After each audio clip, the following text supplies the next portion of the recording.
Each year, Microsoft Research hosts hundreds of influential speakers from around the world, including leading scientists, renowned experts in technology, book authors, and leading academics, and makes videos of these lectures freely available.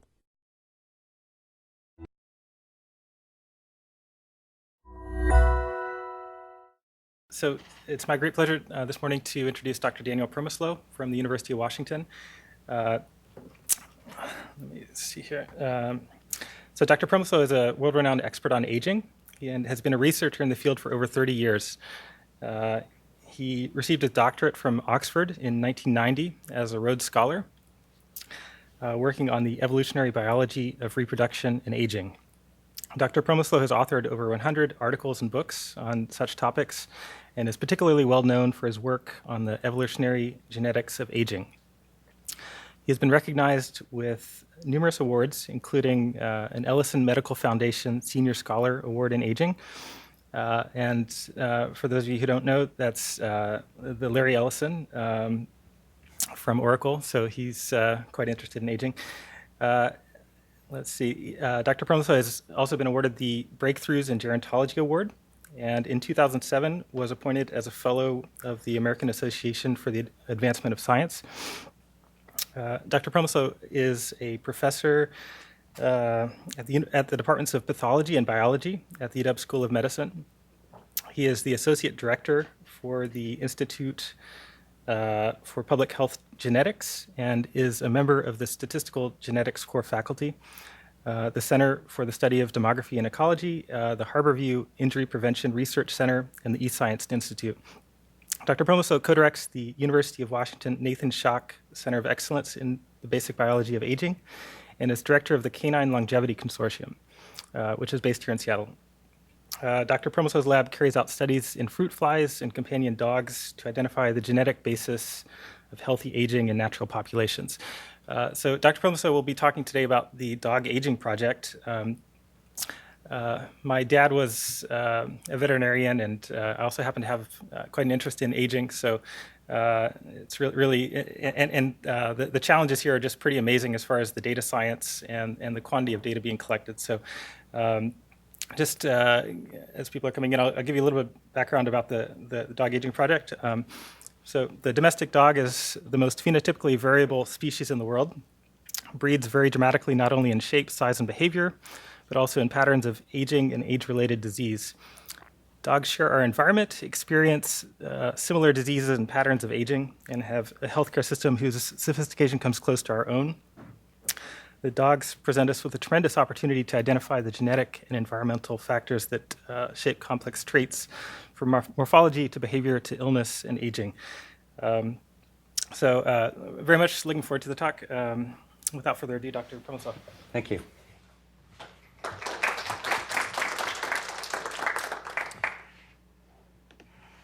Let me start by thanking Chris for inviting me here.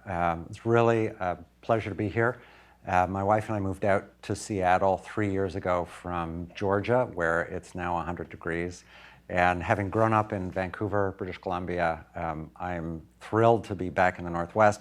And this is the first time that I've been on the Microsoft campus. It's really a pleasure to be here. I'm excited about meeting some of you afterwards and talking about the work that we're doing and ways that we might be able to interact moving forward. So let me start with the sort of concluding message here, which is that I think we're now uniquely situated at a time where we have the tremendous IT advances, many of them coming from this campus, and tremendous molecular biology advances over the past 20 years, that we can now do things that my teachers when I was an undergraduate never dreamed of in biology. And putting those things together, we now have an opportunity to really understand what the determinants are of healthy aging and to promote healthy aging, to learn how to promote and increase healthy aging in people and dogs, which is what I'm working on. My work in this field was inspired in part by my own dogs, Frisbee and Silver. This was a picture that was taken about 1.5 years ago. This was the middle of winter a year and a half ago in Seattle, so a very typical sunny day in January. And here I am running with Frisbee, who was 9.5 at the time, and Silver, who was 10.5. Silver was a Weimaraner, purebred, at that age considered geriatric, and he died about 6 months later. Frisbee is a mutt, 40-pound mutt, and is now 10.5, still quite vigorous, but clearly showing signs of aging. When I take her for runs in the morning, I have to now kind of drag her along instead of her dragging me along. What's really notable is just how quickly dogs age. How many people here have a dog or have had a dog? Almost everybody. So you've all had that experience of watching this dog, who's a big part of your life, suddenly show these rapid signs of decline. And this is obviously a challenge for dog owners, but also an opportunity for us to learn a lot about the aging process. So what I'd like to do today is give you a little bit of background on why I study aging, what I mean by aging. I'll then talk specifically about why we might be able to learn a lot about aging by focusing on dogs. I'll spend some time talking about what we've learned so far, and then at the end I'll talk about this dog aging project, which we're just kicking off the ground now. We're still actually very much in the fundraising phases, but I think there are also some really exciting opportunities for interactions between those of us at the university and our partner vet school, Texas A&M, and people at institutions like Microsoft. So I'm excited to be here and talk about those opportunities. So let me start by talking a little bit about what I mean by aging. So first of all, aging is something that we all observe around us, in our loved ones, in ourselves. Certainly when I look in the mirror and think about what I looked like 20 years ago, there are clear signs of aging. This isn't something that normally we can measure if we're a gerontologist or even a scientist working on aging. We are looking at age and facial recognition in some labs, but generally we want to be able to measure physiological changes with age. So one example that I like to give is that of world record marathon speeds. So what we're looking at here is the time to complete a marathon as a function of age.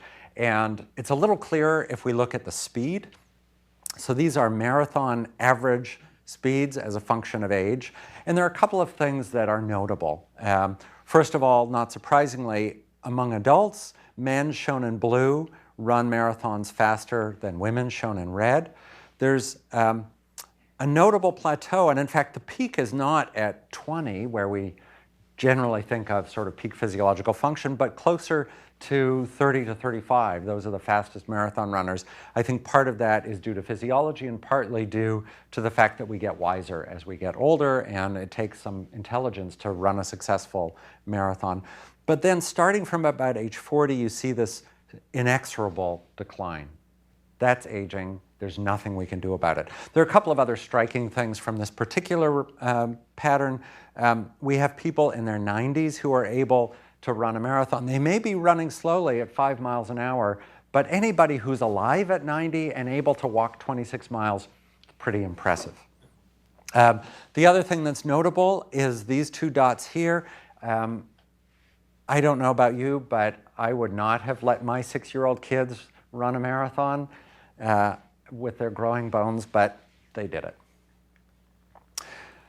So as a biologist, and an evolutionary biologist at that, what I'm really interested in is measuring aging and traits that are relevant to fitness. And by that, we mean survival and reproduction. Fitness is all about getting your genes into the next generation. And there are just two things that you have to do that. You have to survive to reproduction, and you have to reproduce. So what we're looking at here is a survival curve, as the fraction alive as a function of age. And this is just a curve that I made up in my computer, but we can't really tell how much aging is going on here. I'm going to sort of flip this axis around and ask not what survival looks like, but what the probability, the instantaneous probability of mortality looks like at any age. And when I do that, the curve looks like this. Here are data from Canada 1980. very similar to what we see in the US today. So initially high mortality, and notice we're looking at mortality on a logarithmic scale as a function of age. So this initial high mortality, males higher than females, and that's actually true at all ages. Even from the moment of conception, males have higher mortality than females. There's this bump in the teen years, especially for males. I think that's mainly due to testosterone poisoning. These mortality events are often preceded by things like, hey, watch this. And then from the age of about 25, we see this exponential increase. So it's a straight line on a log scale. In fact, mortality rates double every 8 years in human populations in developed countries. We see this even in developing countries, although the pattern is a little bit different. So there's this inexorable increase in mortality, and the question is, why? Why is it, if survival is so important, and if selection is such a powerful force, look at the eye that's evolved dozens of times in the animal world, why can't selection eliminate this process and make it a flat line so mortality is just straight? Well, I don't have time today to go into the reasons why evolution can't prevent aging, but it certainly inspired me to study it. And so let me start a little first by talking about my first inspiration, which was really, as an evolutionary biologist, biological diversity. Often when you go to a talk by an evolutionary biologist, you'll see the diversity slide. Well, for me, the diversity slide is diversity in longevity. So what we're looking at here are vertebrates above the line and invertebrates below the line, from short-lived to long-lived. There are some incredibly interesting stories here that I don't have time to tell. Bats are extremely long-lived for their size. In fact, in general, flying vertebrates tend to be longer-lived than terrestrial vertebrates. Short-lived voles and mice. The largest species tend to be long-lived, like whales, and the smallest species tend to be short-lived. Mayflies and small insects might live just a day in the adult phase. The eusocial organisms, where there are queens and workers, are extraordinary. Some of the queen ants and bees can live up to 30 years. And so any guesses what the longest lived animal is that we know of today? Pardon? Tortoises. Longer than tortoises. It's actually this guy right here, the Atlantic clam, 400 years. So when you sit down to enjoy a bowl of clam chowder in New England, you might ask the waitress, how old is that clam chowder? 400 years. Of course, not all clams are that old, but the longest lived that we found so far is 400 years old.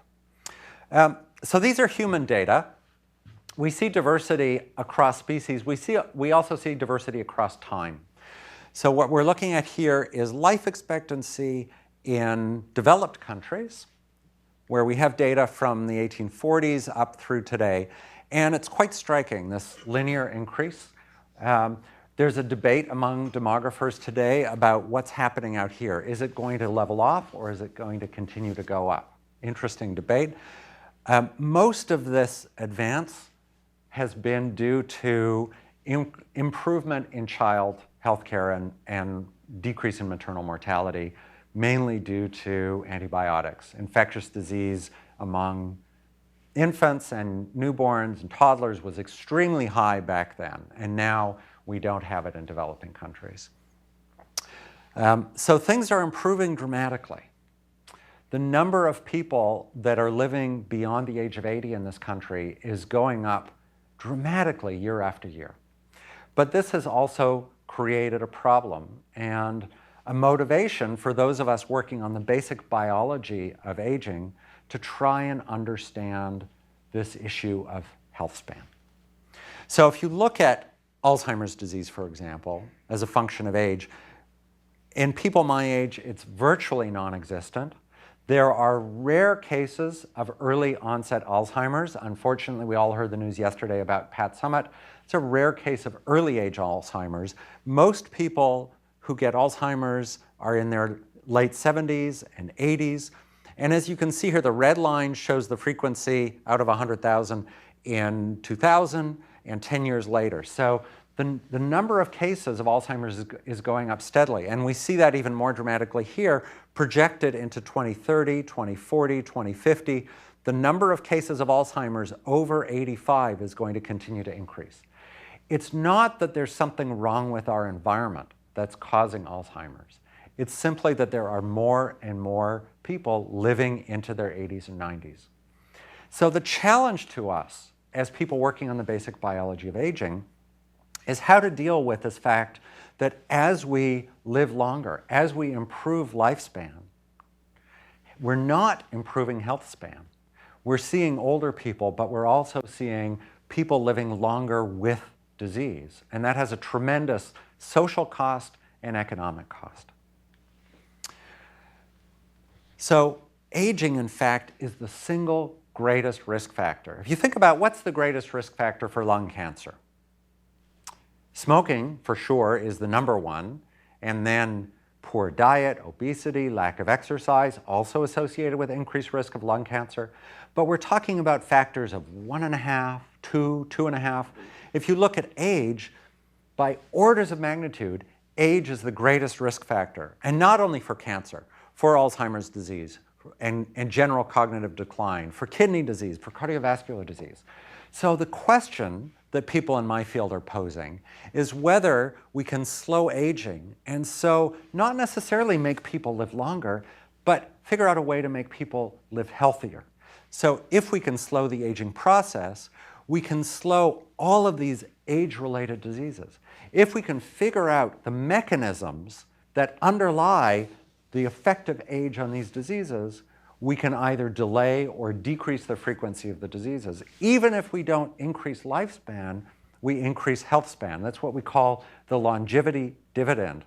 The payoff to longevity of decreasing aging isn't necessarily longer lifespan, but increased health span. And we actually know many of the mechanisms that underlie aging. This is a paper from 2013 in Cell called The Hallmarks of Aging. There was a famous paper on the hallmarks of cancer that looked kind of like this, but they've redone it in terms of aging. And I'm not going to go into the details today, but we have things like epigenetic alteration, the shape and structure of chromosomes as we age that determine whether genes are expressed. Telomeres, you may have heard of telomere shortening as a cause of aging. Genomic instability, mutation, and the failure to repair mutations, cellular senescence, all of these are important. If someone tells you that they heard that aging is actually caused by shortening telomeres or by mitochondrial dysfunction, we actually know that all of these things are involved. The challenge is that these lessons from the lab are determined from inbred lab organisms, mice, worms, flies, and yeast primarily.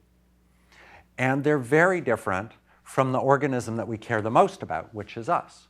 So if we think about human aging, well, it's complicated. Even a relatively simple phenotype like height is complicated. This is a famous picture from 1914 from Connecticut State Agricultural College. All these cadets are lined up by height, and you can see a pretty nice normal distribution. If we'd had 1,000 cadets, it would have been perfectly normal. And this points to a problem that unlike worms and flies, people are variable. And so we can't study aging in variable species like us simply by knocking out a gene. Of course, we're not going to knock out human genes. There are ethical issues there. But knocking out a gene in a lab tells us something about what happens in the lab, but that gene might not even vary in us. So there are two sources of variation in the phenotype. There's genetic variation and environmental variation. So to understand this variability, we need to understand the genetics and the environment and the interaction between the two. There's a simple fundamental equation in quantitative genetics that the variation in phenotype is equal to variation in genotype, environment, and the interaction between the two. So all we need to do is fill in the blanks to this equation. When we try and do that, it turns out to be really difficult.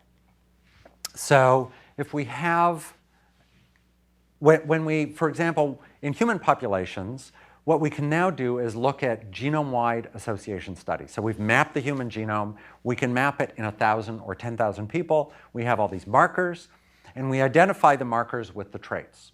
And we do genome-wide association studies.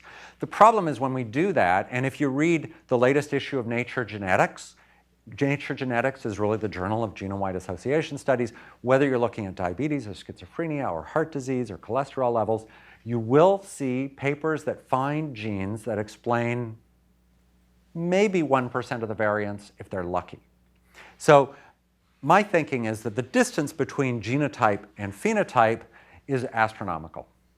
So the question is, how do we fill that in? Well, what we're doing in my lab, and what we hope to do with the Dog Aging Project, is to look at what we call the endophenotypes: the transcriptome, the proteome, the metabolome, the microbiome, all the microbes in our gut, as well as the environment. And if we can use these to kind of bridge the gap between genotype and phenotype, we can begin to really understand what are the genes and environmental factors that influence healthy aging, and how do they do that? What are the mechanisms? It's a tremendously big data problem.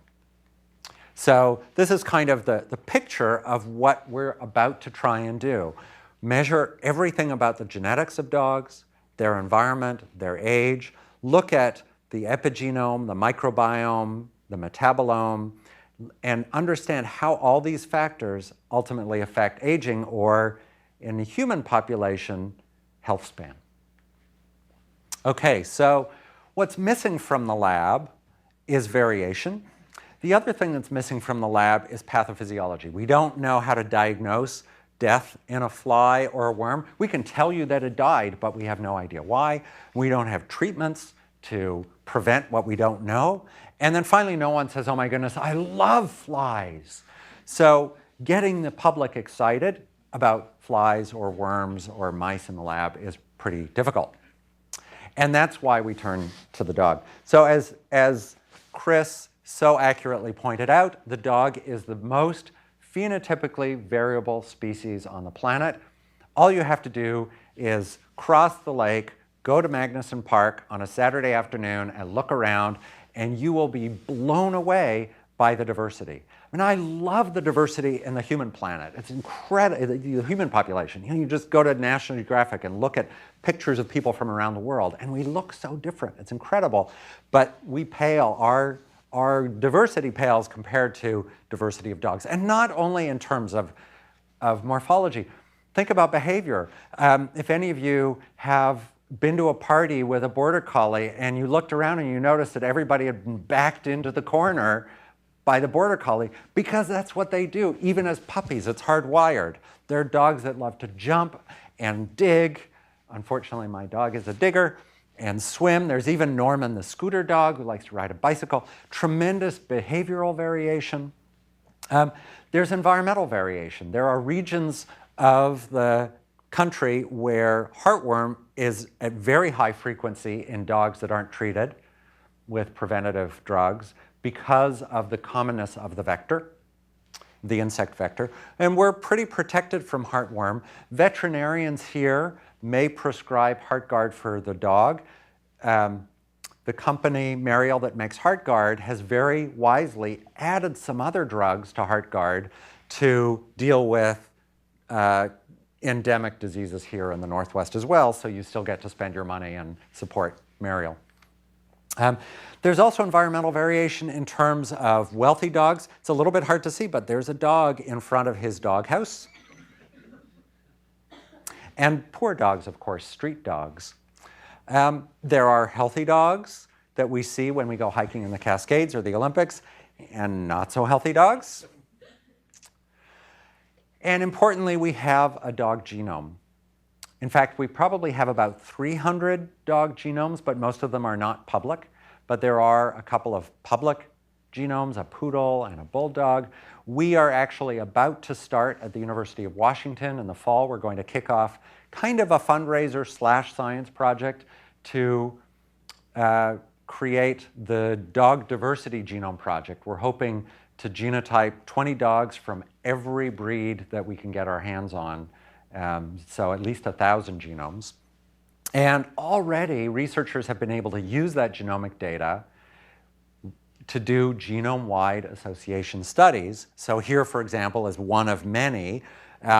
This is a genome-wide association study that identified loci associated with 2 different kinds of cancer that are common in golden retrievers, these little guys here. One of the interesting things that I won't show you the data, but a recent paper came out looking at genes associated with a particular kind of cancer, osteosarcoma, in 3 different breeds, found that different genes were associated with different breeds with the same disease. And this is potentially really interesting because in human GWAS studies, there's a bit of a debate about whether diseases are caused by common or by common genes that we all have, or by different rare alleles increasing risk in different individuals, which makes them hard to find. So the dogs might be a tremendous model to figure this out. So the last thing that's really special about dogs is how we feel about them. I'm 52, and this was the dog that I grew up with. We had dogs at home, but this was really the dog that I grew up with, Snoopy. And where did Snoopy sleep? Outside, on the roof of his house. There are a few dogs that my kids know, but probably the one they know best is Brian. And Brian, of course, sleeps inside. He sits on the couch. He likes martinis. Brian, I think, is a reflection of how we feel about dogs today. And we collect these sorts of data. And here, for example, from the AVMA is data from 2011. Almost 70% of people see their dog as a family member. About 30% see the dog as a pet or a companion. And unlike 100 years ago, where it was almost 100%, about 1% see that dog as property, whether it's a farm dog, a hunting dog. Most people see the dog as a family member. And in fact, in the studies that we do, for me, the ethical bar is I assume I am taking care or studying people's kids. Anything that I wouldn't do to a child, I wouldn't do to a dog. So in terms of this research, the question is, can dogs sort of solve these problems? So first of all, we definitely have the variation. As Chris mentioned in the introduction, we have the pathophysiology. We know a huge amount about the diseases that dogs get. They get the same diseases that we do. We know what they die of. We have this incredibly sophisticated healthcare system. And finally, people do say, oh my goodness, I love dogs. Everywhere I go and talk to people about this project, they get very excited about it. So the reason that I started studying this, I was perfectly happy working on flies in the lab. And not quite 10 years ago, this paper came out from Elaine Ostrander's lab, Nathan Sutter et al. And this was asking whether they could identify the genes that separated Danes from Chihuahuas and everything in between. And in fact, they did. Here's a figure from their paper. And what you see is the frequency of a particular allele, the big A allele, as a function of size. The big A allele is a novel allele. The non-big A, the little a allele, was ancestral in the wolf. And again, when breeders selected for small dogs, they selected for this particular allele. Turns out this allele is in the insulin growth factor 1 gene. And this got me excited for a couple of reasons. First of all, because the whole issue of size and longevity is sort of backwards in dogs. And I saw that paper, and it triggered my awareness of some old papers as well as some contemporaneous papers. So remember, whales live longer than mice and voles, but in dogs it's just the opposite. Big breeds are much shorter lived than small breeds. And the other thing that's interesting is IGF-1. So many people have shown that IGF-1 is associated with longevity, maybe even in humans. So could it be that IGF-1 was somehow tied to this funny relationship between size and lifespan? We still don't have the answer, but that inspired me to begin asking questions about dogs and aging. At the time, I was in Athens at the University of Georgia, And I went in search of a colleague at the vet school, and I was told to look up Kate Creevy, and Kate and I formed the Dog Aging Project. And so the goal of the Dog Aging Project is to identify the genetic and environmental determinants of healthy aging, and ultimately to identify ways to improve healthy aging in dogs. So what have we learned so far? With one exception that I'll tell you about at the end, we've been doing epidemiological studies of existing data sets. So there's already a lot of low-hanging fruit out there. So I'm going to tell you about our first study of what dogs die of. I'll talk a little bit about inbreeding. As you know, the purebred dogs tend to be more inbred than mutts. I'll talk a little bit about what happens with sterilization in dogs. And then I'm going to tell you about a study that we've already kicked off in Seattle, where we're actually treating dogs with a drug that's very commonly used in humans and has been shown to increase lifespan and health span in lab organisms. And then finally, I'll talk about what we're doing moving forward and ways that folks here might be able to work with us. So our first question was what do dogs die of? And to address this, we went to the veterinary medical database. For a long period, until computers became common in veterinary hospitals and teaching hospitals, and there are just over 30 around North America, every time an animal came into a vet school, whether it was a dog, a cat, a horse, a parakeet, a lizard, a record was sent to Purdue.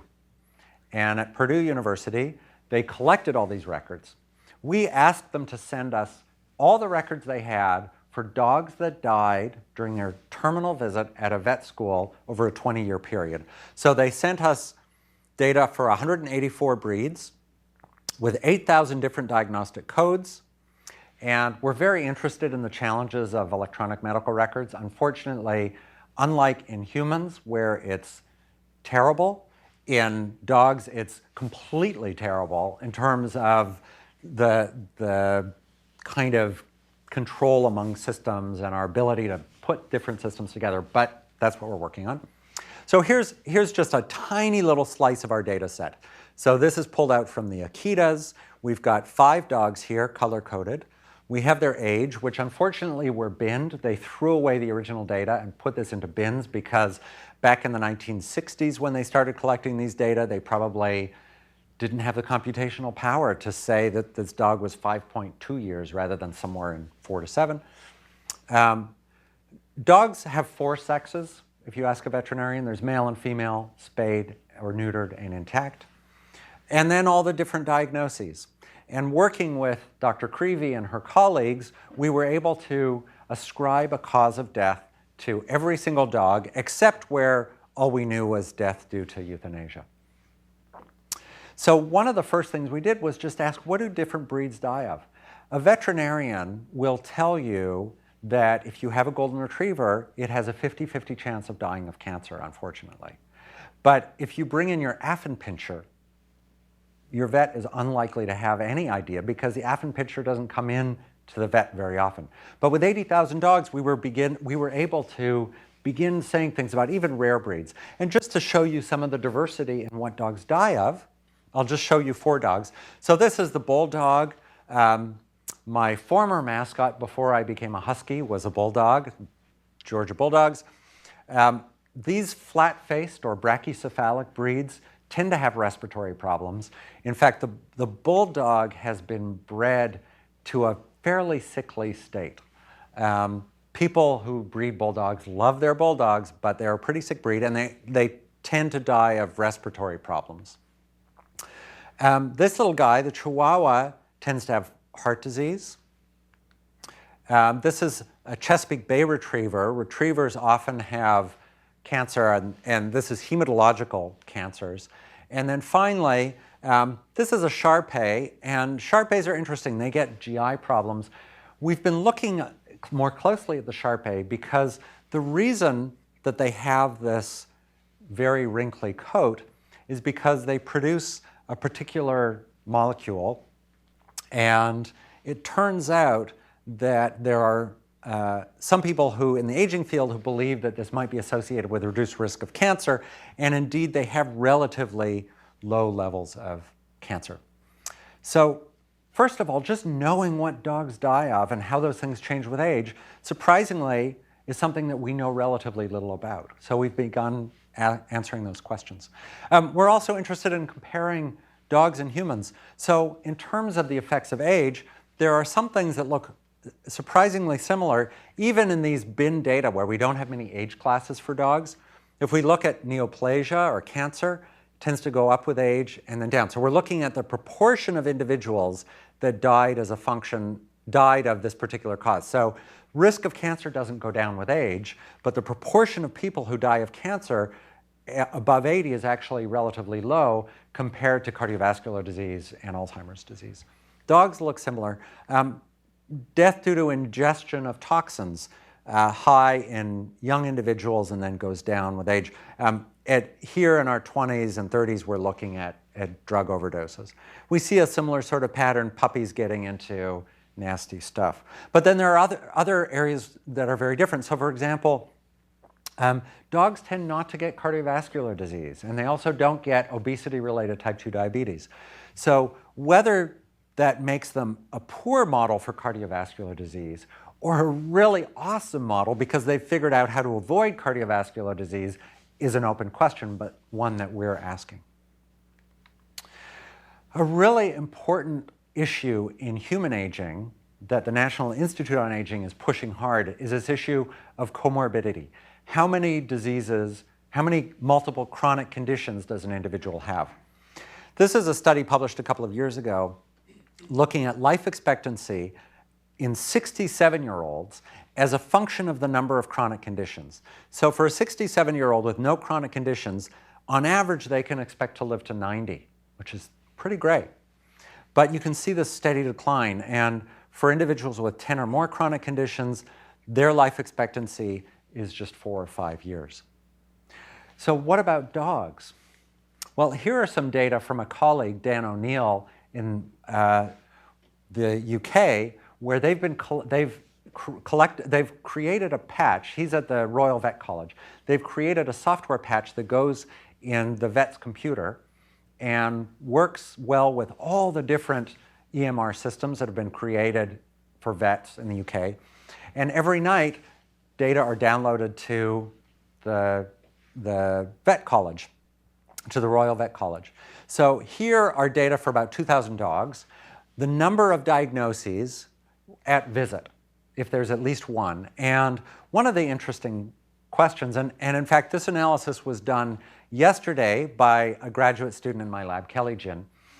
She just pulled together these data. And when she plotted this, we talked about statistical distributions. She's a new student, and I started teaching her about the importance of thinking about distributions and how the underlying distribution of data could reflect the underlying causes of that data. So we looked at these raw data, and I thought, okay, well, are these a negative binomial distribution? Are these exponential? Are these a power law distribution? So she learned a little bit about distributions, flipped through her R book, and what she came up with was that on a log linear scale, the number of diagnoses is pretty close to a straight line. And I was actually quite surprised because one thing that suggests is that the diagnoses are statistically independent. That is, if a dog has 5 conditions, its probability of getting a 6th condition are the same as a dog that has no conditions, which really surprised me. I'm not sure I believe that. These are pooled by age, by breed, and by size. My hunch is that if we had 5,000 golden retrievers, we would find a power law distribution where the sick get sicker, really like a network. So I'm actually pretty excited about even just these really basic data explorations being able to tell us a lot about the underlying forces that are shaping disease in dogs. We also have data on disease-specific diagnoses, and I'm just going to point out this one because I think it's important. As all of you know, we're in the midst of an obesity epidemic. In the United States, and one of the reasons it's important is because of the comorbidity that's associated with obesity. When I meet people on airplanes and they find out I work on dogs, well, this happened once. I was sitting next to a woman who was an MD and had obesity, and she told me that obesity was not a problem in her dogs because fat dogs don't suffer from increased risk of disease. And I kept my mouth shut. But it's clearly not true. And I think this is interesting partly because it's a good reason to keep our dogs fit, but also because it's a good model to understand why obesity might be associated with other kinds of risks. So what about inbreeding? This is a distribution of genetic heterozygosity all the way from Scottish deerhounds up to Chesapeake Bay retrievers, and dogs like Frisbee, our mutt would be down here somewhere. So what are the consequences of this? This is a question that a former graduate student of mine, Jessica Hoffman, was interested in asking. So she put together data from the Veterinary Medical Database and compared dogs that were or weren't purebreds. So a couple of different things that we've found. First of all, you can see that there's a striking difference between the mixed breed dogs at all age classes, at all weight classes, and the purebred dogs. That mixed breed dogs, mutts, tend to do better. The other thing that we recapitulated, this is not novel, is that smaller dogs live longer for both mixed breed and purebred dogs. And so if you're in the market for a dog and you want that dog to be around for a long time, I would suggest going to a shelter and finding a 1-year-old that's about 20 pounds. That's sort of the sweet spot, a 20-pound mutt. What about spaying and neutering? Well, Jessica looked at intact and sterilized dogs, and for both males and females, there's about a 1-year improvement in longevity. But strikingly, there's a complete shift in the things that dogs die of. So this is the relative risk for a sterilized dog. So above 0 means that risk increases if the dog is sterilized. The width of the bar shows just the proportion of dogs that die of that disease. So most dogs die of neoplasia, trauma, and infectious disease. Sterilized dogs tend to die of immune-mediated disease, autoimmune disorders, and cancer. Intact dogs tend to die of infectious disease and trauma. This is true at all adult ages. So it's quite a surprising finding. So the last thing that I wanted to mention of the work that we've done so far is a study that my colleague Matt Kaberlein has kicked off looking at rapamycin. So rapamycin is a molecule that's commonly used in people with cancer, in both children and adults who have transplants. High-dose rapamycin is used to prevent rejection, both for solid organ transplant and for bone marrow transplant. At low dose, in the lab, as you can see, it improves survival. Whether it's given to pretty sort of late middle-aged mice at 20 months or to young adult mice at 9 months, you see a dramatic increase. Significant in both sexes, although the effect in females is greater than in males. The other thing that you see in mice is an improvement in left ventricular heart function. So the ability of the heart to pump out blood declines with age, decreases with age. When you give rapamycin to mice, it's like you kind of back up that effect, and you see a variety of measures of left ventricular function improving with age.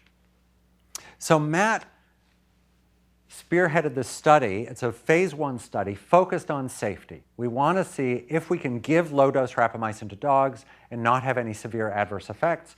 Studies are already ongoing in hundreds of dogs that have been treated for cancer.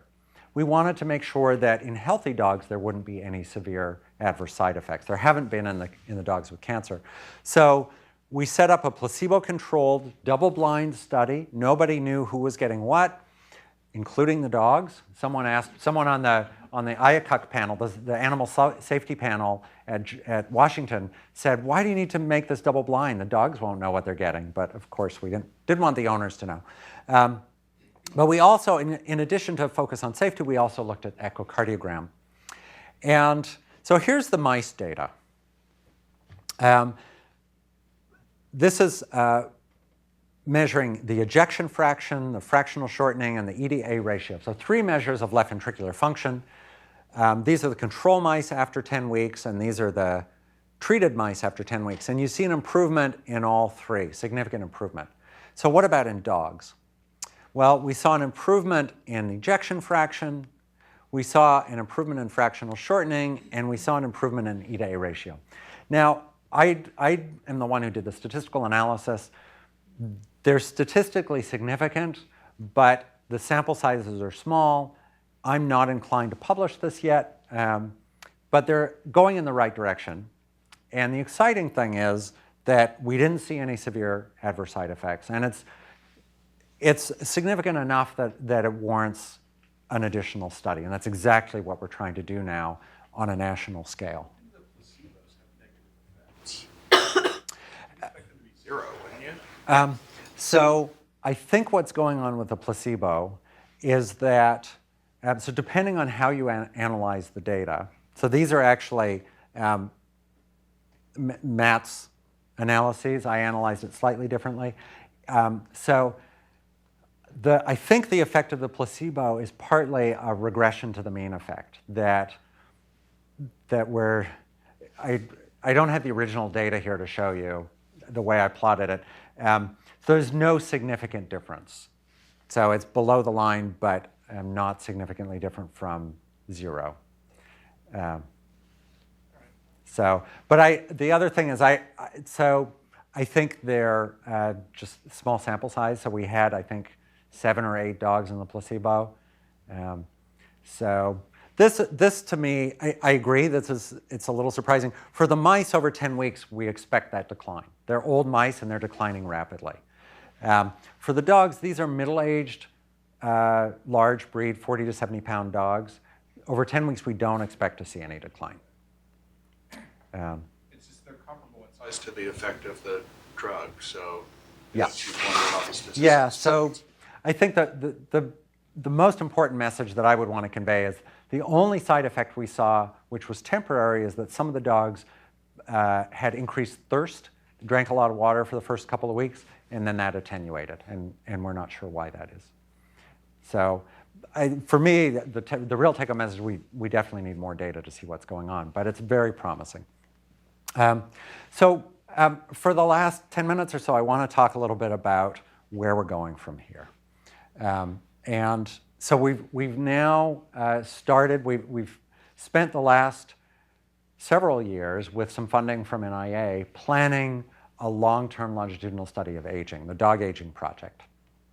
And as I mentioned, the goal of the Dog Aging Project is to understand not only what the genetic and environmental determinants are of healthy aging, the way that age affects disease, but also the mechanisms by which genetics and environment affect aging and disease, and also through the rapamycin trial to see if there are ways of improving health span in dogs. So the first thing that we're going to do is to create a cohort of 10,000 dogs around the country. We will have genotypes for all those dogs and electronic medical records. And if we can raise sufficient funds, that number will go up. We'll have at least and that's what we call our foundation cohort. We'll have at least 1,000 dogs in what we call our precision cohort. Those are the dogs where we will measure on an annual basis the microbiome, the metabolome, on a biannual or annual basis, depending on funding, the epigenome. We'll measure their environment, all kinds of things. So for all these data, we'll have clinical data, blood chemistry, we'll have electronic medical records. We're very interested in developing natural language processing mechanisms to pull relevant information out of these very complex records. Although most veterinary EMRs have drop-down menus, most veterinarians tend to just use handwritten information boxes. We'll measure physical function, the demography, survival, reproduction for intact dogs. One of the challenges that I'm really interested in is completing this genotype-phenotype map with the endophenotypes, measuring really thousands to tens of thousands of traits, and creating networks of these traits. In my own work in flies, we've been interested in questions like, how does network structure change? So what we're looking at here are measures of different metabolites, and under high diet or ad lib diet conditions, we see this particular network is sparsely connected and this one is highly connected. And on a shift to a diet restriction diet, the purple network becomes highly connected and the yellow network becomes sparse. What are the factors that are driving these changes in network structure? Can we study, can we understand what happens as we age by thinking about changes in network structure? We're going to have an enormous amount of data for the dogs that will allow us to do these sorts of things. We're really interested in the dog as not only a model for a dog, but also for people. The dog lives in our environment. So we're interested in measuring the kinds of things that we could also measure in people in our environment. We've been talking with folks who are designing monitors that measure activity levels, location with GPS, heart rate, respiration. We're interested in measuring all these kinds of things in the dog. Many people already have chips in dogs for identification if the dog gets lost. We're excited about the possibility of maybe convincing someone to design a chip that would give us real-time temperature data or blood pressure data from the dog. We're working with a group, Dognition. If you go to dognition.com, you can learn about ways to measure cognitive function in your dog, and we're interested in working with those folks at Duke to figure out how dog cognition changes with age. And we're using cell phone technology to keep track of health, measuring the physical environment, air quality, water quality. Think about it. Dogs are way more exposed than we are to tap water. Many of us only drink bottled water. Dogs always get water from the tap, at least the dogs that I know. And the social environment. How does the social environment impact the dog? Recent studies from the past year discovered that when we look at a dog and the dog looks back, oxytocin levels go up both in the dog and in us. We have evolved to interact with each other. So how does both the human and non-human animal social environment affect health in the dog? We know it does in people. We're going to be setting up a much larger intervention study nationwide. We're excited about that. And this intervention study will interact with the other studies so that we really understand if rapamycin improves health span, we'll be able to understand why it does that in a dog. And we've just submitted a program project grant to the National Institute on Aging. We'll find out about funding for that in the fall. And that will be a way to really begin to do all of this. We have so many things that we'd love to study that are beyond the scope of the program project, and that's where interactions with other entities, like folks here at Microsoft, other companies, nonprofit organizations, we're really excited about all the interactions that this project is generating.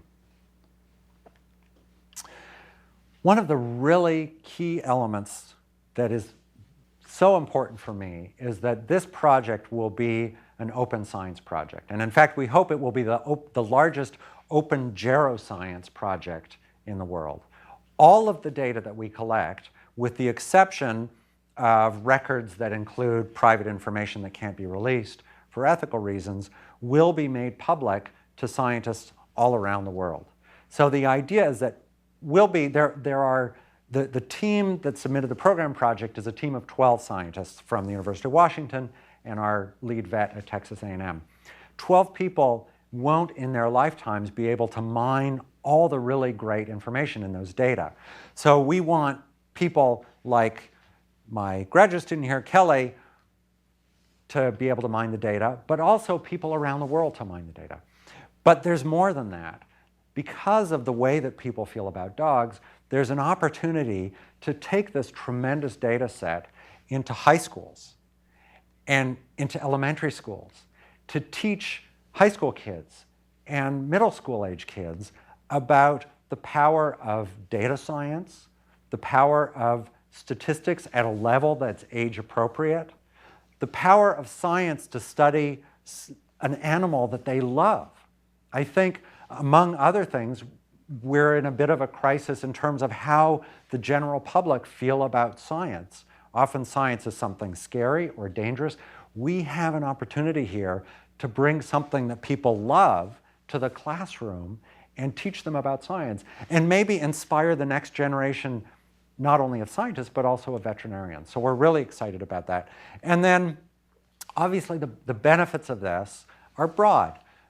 Dogs are going to benefit from what we learn. Veterinarians will benefit from improvements in treatment, diagnosis, prevention. Scientists, not only in terms of understanding aging, but I think given the amount of data that we're going to be collecting, we're going to need to generate new ways of handling those sorts of data. And so all kinds of scientists will benefit, and of course, pet owners and the general public. So the last couple of slides, specific opportunities that I could envision for an audience like this. We're excited about opportunities to develop mHealth systems and sensors in the home to study aging. This is a big challenge for humans. There are many studies that are ongoing in human populations. We're not the first to try and do this.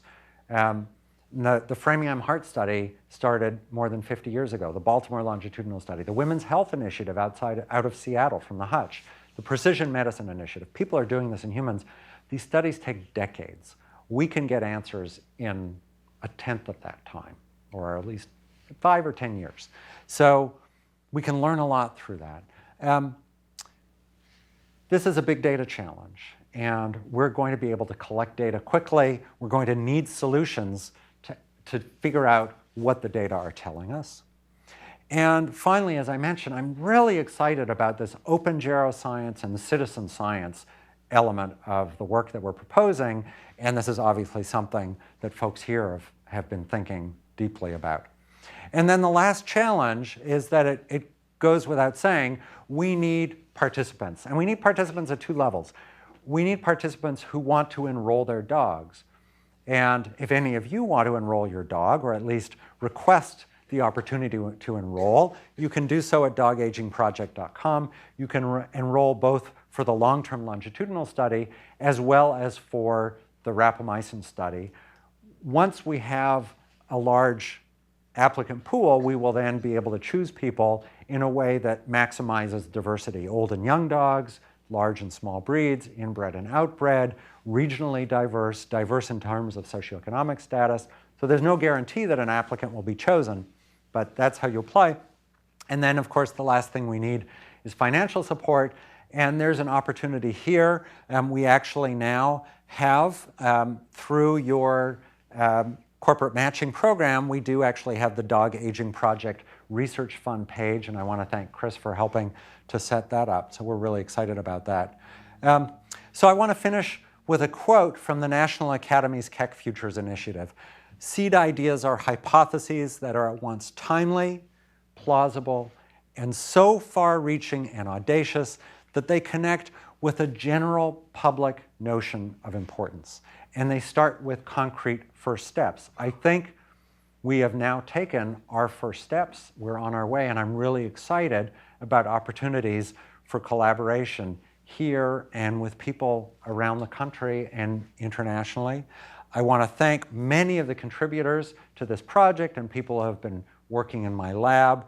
And finally, I want to thank you for your attention. I'm happy to take questions.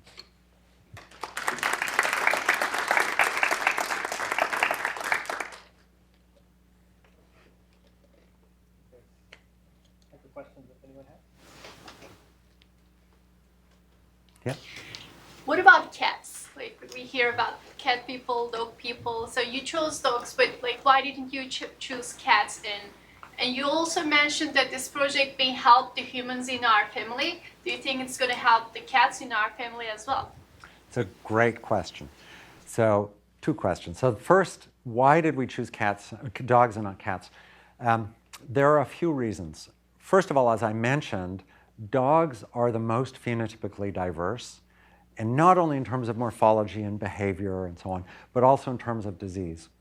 So we have a couple of hundred breeds that we can readily identify, really a few hundred breeds around the world. And because they differ genetically and in terms of the diseases they get, they provide us with an opportunity to understand the genetic basis of those different diseases, of the different lifespan. Cats don't have nearly that diversity. They don't have the size diversity, partly for good reason. I don't think anyone would want to have a 150-pound cat in their house. People do have 150-pound dogs.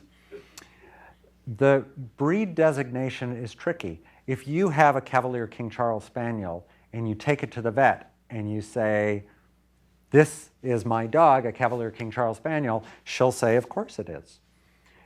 It's not always so clear with cats. You may think you have a particular breed, but it's not so clear.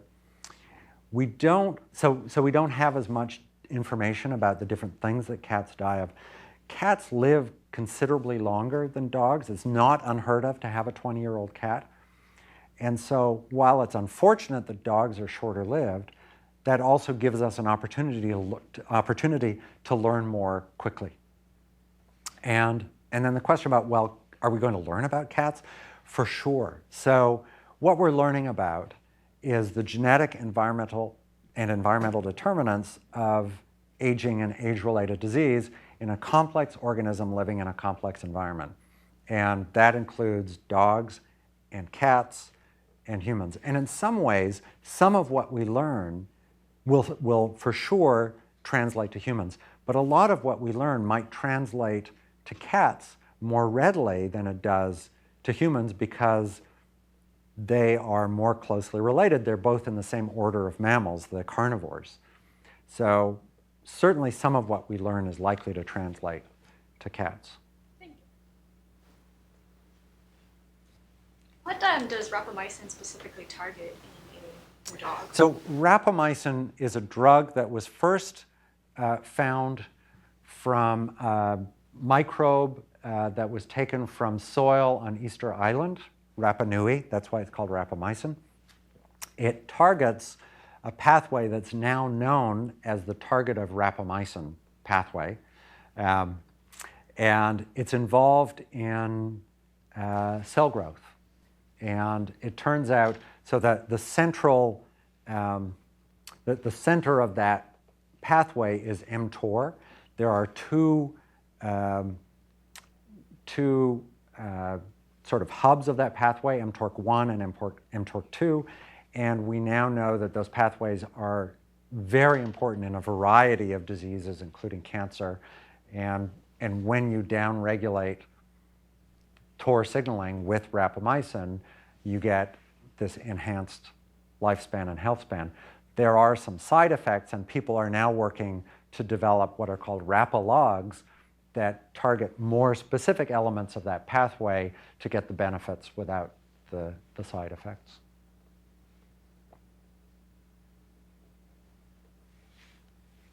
In one slide, you mentioned you studied the age lifespan of different species. And I'm wondering if there are any obvious law about what's most related to the lifespan, for example, size or... So size by far, across species of mammals, from mice to elephants, size is by far the best predictor of lifespan. There are some other things. So there are other life history traits that are associated with lifespan. So the species that tend to be long-lived tend to have smaller litters. They tend to produce larger offspring. They tend to be, as I mentioned earlier, they tend to be species that fly. So bats tend to be longer-lived. Rodents that fly or glide tend to be longer-lived. Species that have protective mechanisms like porcupines tend to be longer-lived. And then there are certain orders of mammals, like the primates as a whole, that tend to be longer-lived after you statistically remove the effects of size. Thanks. Could you say a few words about the challenges that you're having with the data? Where are the tools falling short, or where are you getting the tools from, and sort of what are you looking for from maybe an engagement with Microsoft? Sure. So that challenges with the data. So we're still very much, in a sense, in the planning phases. So the program project, the The standard mechanism at NIH for funding is what's called an R01. It's a 5-year grant, typically $250,000 a year. A P01 is meant to be a group of R01-like projects whose interactions make the whole greater than the sum of the parts, supported by cores.